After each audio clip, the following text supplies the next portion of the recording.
Happy April, everybody. If you are watching this video right off the heels of my last video, I apologize. Here is some bleach for your eyes. This is for you. I apologize. Thank you for sticking with me.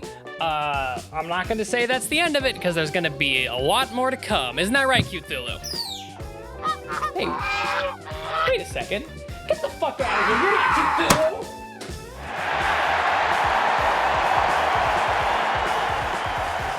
Yeah, there you go, Cthulhu. There you go. I don't know who the hell that other guy was, but he certainly wasn't you. I'm sorry. We won't let that happen again. I'm sorry, Cthulhu. Hi. Welcome back. It's the start of April, and that means that Dexter and I have been working on this channel for 9 months now. That is crazy. A video every single week for 9 months, except for 1 week in like September, but we don't talk about that. Other than that, every single week. Since the start of the new year, Dexter and I have had a video out every single week, and that is awesome. And we plan to do this for the rest of the year. Hopefully we plan to do this for the rest of our lives. We're gonna be doing this until we're dead, Dexter. I hope you're happy. That is crazy to me, and the amount of time and effort that Dexter and Cthulhu and I have put into the channel, it just makes me so proud to see where we are, what we've done. It's just really cool, but that's not what we're talking about today. You see, we are now in April, which is the 4th month of the year, which means we are now starting the 2nd quarter of 2023. We have passed the first 3 months, and within those first 3 months, my 2 most anticipated games of the entire year have come and gone. Dead Space remake and the Resident Evil 4 remake. Yes, I know they're both remakes. Shut the fuck up. Okay, I can enjoy what I want to enjoy. These 2 games were my most anticipated games of the entire year, and they're out. That's really weird. You see, in cinema and film, there is something known as like the dead months, right? January and February for film are months that studios will release movies that they don't expect to make their money back on. They put all of the movies that they don't feel confident in out in January and February. This is post all of the big holiday blockbusters, and now we're in Oscar season, so everyone is going to see the Oscar movies as they do the rounds, and no one's paying attention to these movies that slip out during January and February.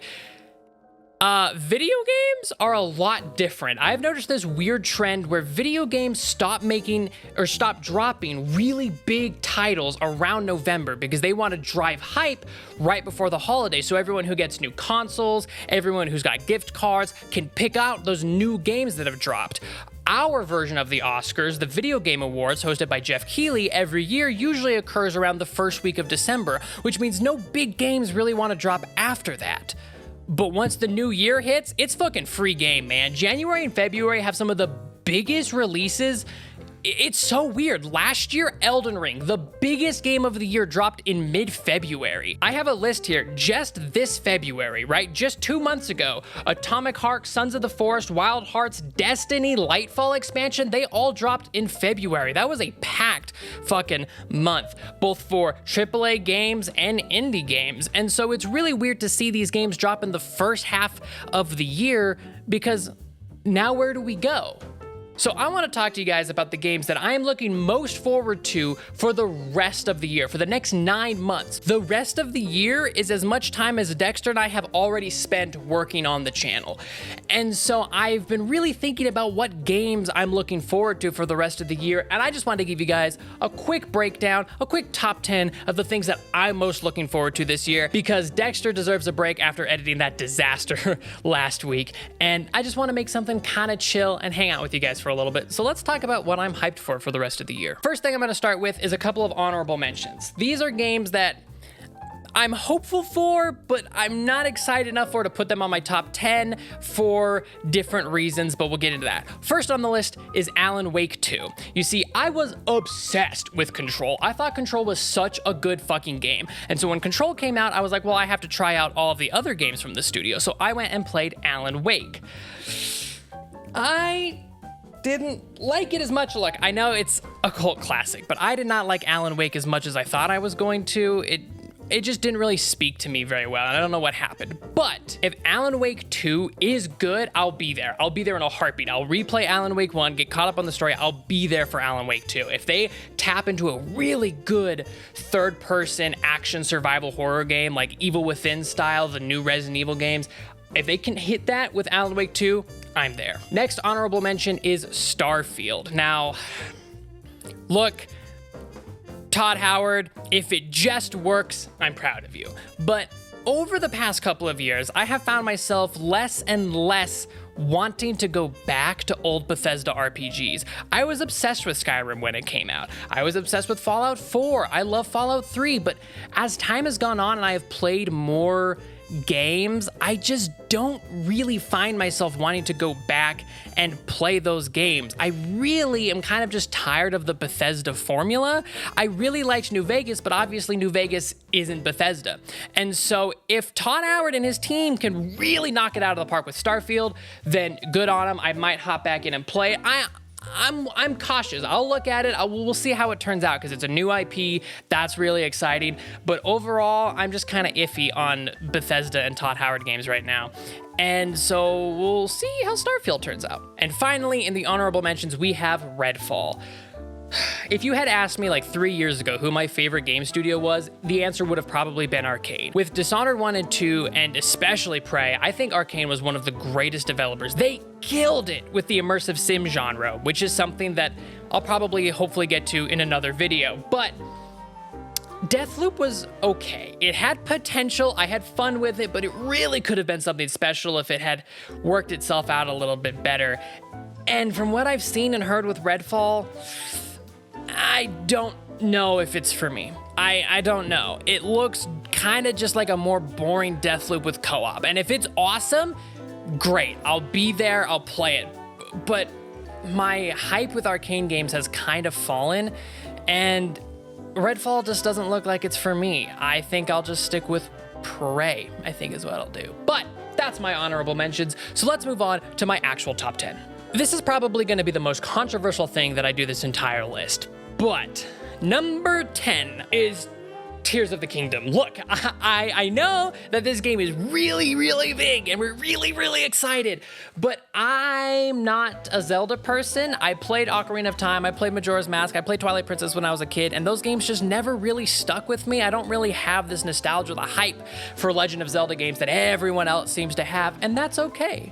But Breath of the Wild, I didn't play until 3 years after its release, and I really enjoyed it. I thought it was awesome. I know I was behind on the times, but I had a really good time playing that. But I'm not a Nintendo person. I don't own a Nintendo Switch. My partner owns one. And so when this game comes out, if I want to play it, I'll have to play it on her device. But Breath of the Wild came out shipping with the Nintendo Switch.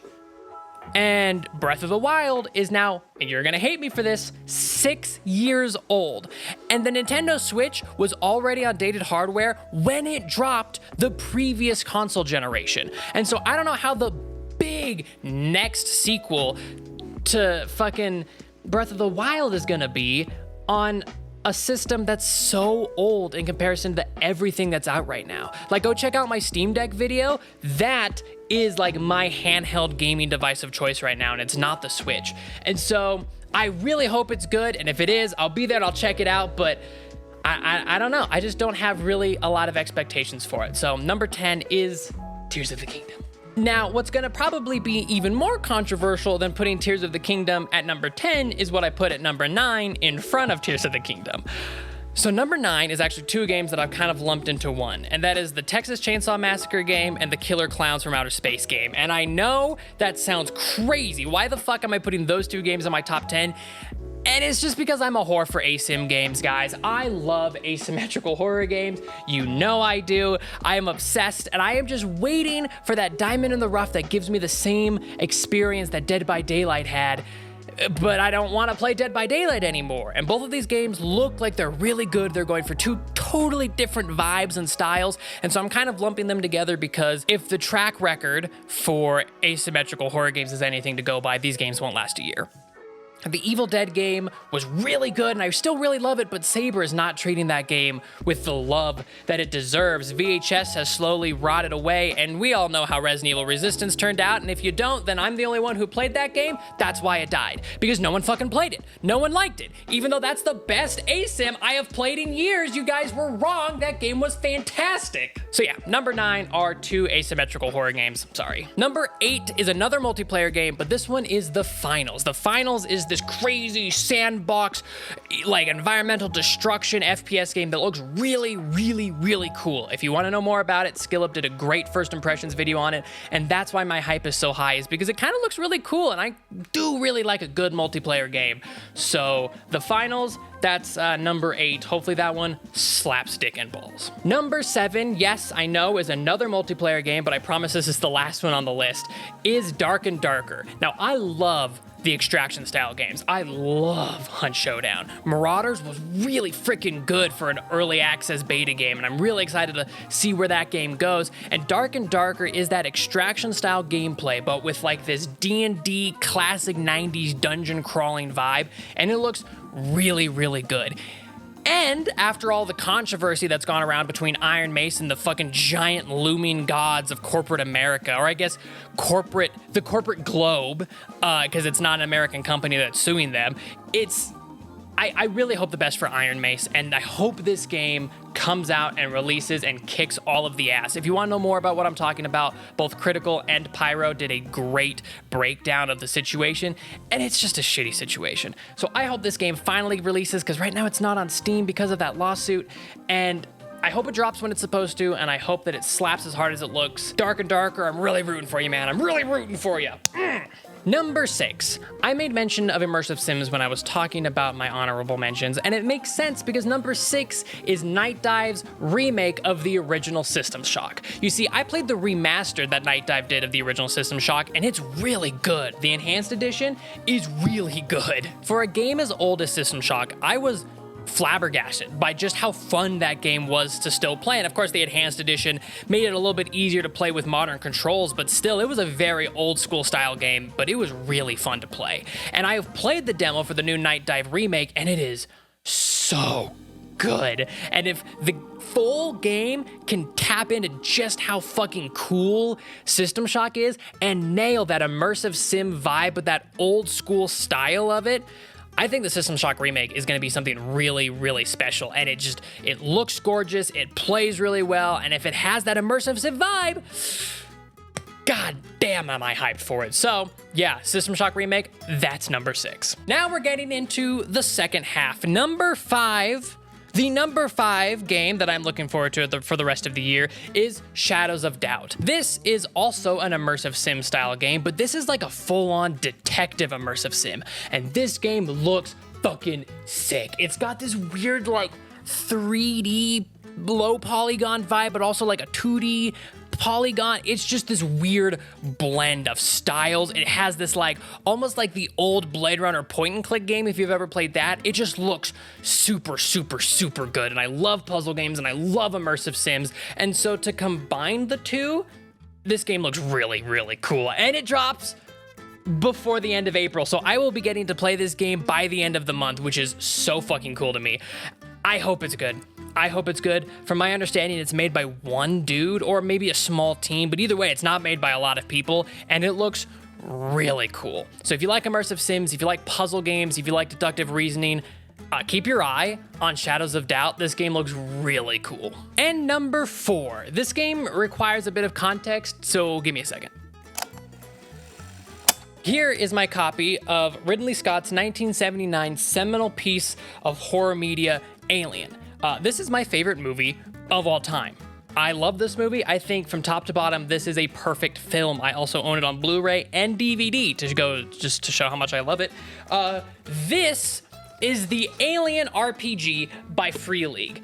If you like tabletop RPGs, this game fucking slaps so hard. It is so fucking good.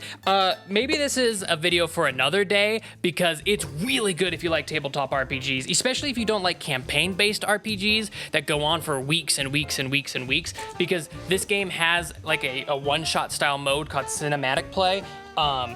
and it slaps. But the reason I'm bringing up the Alien RPG is because my number 4 most hyped game of the year is Aliens Dark Descent, which looks really cool, okay? I loved Aliens Fireteam Elite last year. I thought that was one of the best games of the year.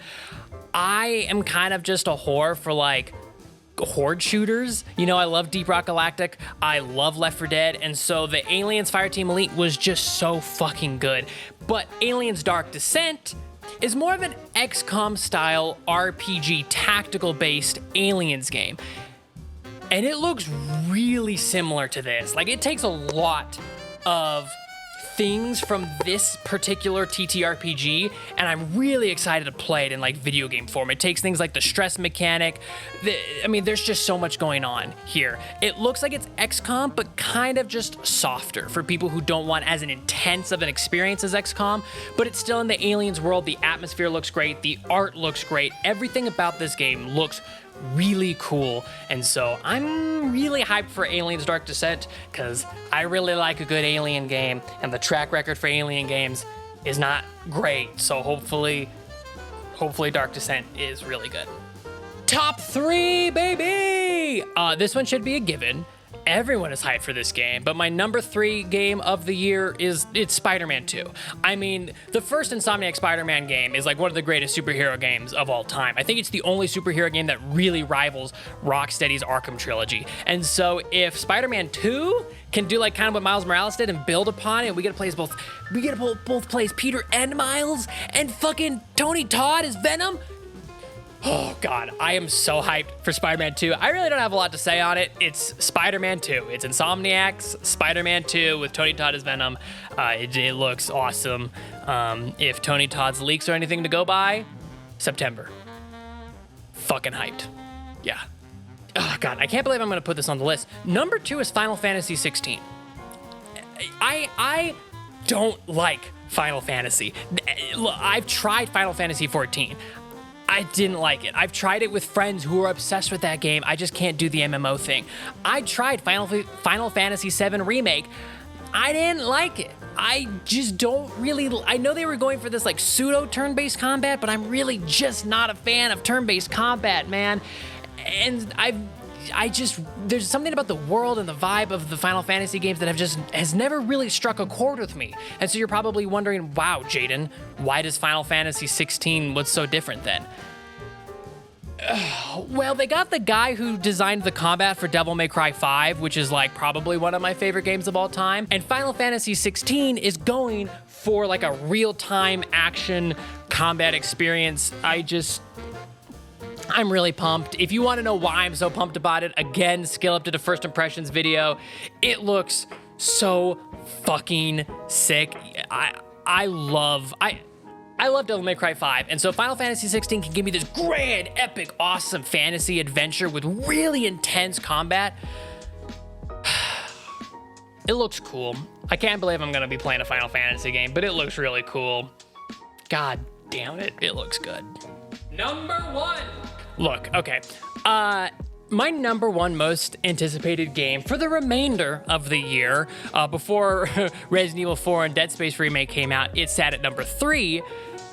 But my most excited game for the year is Remnant 2. Man, the first Remnant from the Ashes is like probably my favorite Souls-like of all time, on top of the FromSoft games. Like that's like blasphemy, I know, but Remnant from the Ashes was so fucking cool. It had the sickest world. It had this like roguelike vibe, this infinite replayability with this side mode where it is just a roguelike. It's awesome. They had great enemies. They had great fucking weapon varieties. Now, it's a little bit skinny in content? Sure, maybe. Like, you could play it for 50 hours and see everything that there is to see in that game.